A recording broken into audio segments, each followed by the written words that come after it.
Le grand rendez-vous européen avec les Échos et CNews. Je condamne évidemment très fermement toutes ces violences. À quoi elles s'attaquent? Elles s'attaquent à la démocratie. C'est pas un hasard si la violence touche les abords de l'Assemblée nationale, la représentation du peuple français. Qu'elle s'attaque à un ministère, le ministère de Benjamin Griveaux. Qu'elle s'attaque aussi à la presse, avec des manifestations devant le siège de l'AFP. Dans le fond, c'est tout ce qui fait la base de la démocratie qui est attaqué aujourd'hui par ces manifestants violents. Donc moi, mon message est très simple. Ça suffit. La violence, ça suffit.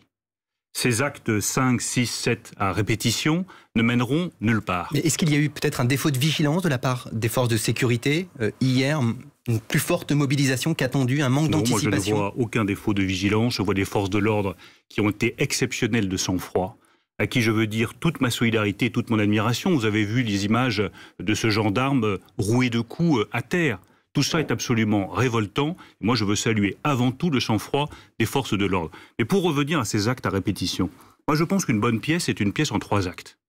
Il y a eu un premier acte auquel je voudrais revenir, qui est celui de la manifestation d'attente, d'inquiétude de beaucoup de Français, qui demandaient tout simplement de la justice. Celle du 17 novembre. Et cette demande de justice, je la comprends. La justice fiscale, de la justice territoriale, parce que je sais bien, comme ministre de l'économie, qu'il y a des territoires qui s'en sortent très bien et d'autres qui ne s'en sortent pas. Ce premier acte, il a été entendu, parce que cette demande était légitime, parce que ce besoin de justice, je le comprends au plus profond de moi-même. Il y a eu un deuxième acte. Il a été ouvert par le président de la République. C'est des réponses que le président de la République a apportées à ces demandes, à ces attentes.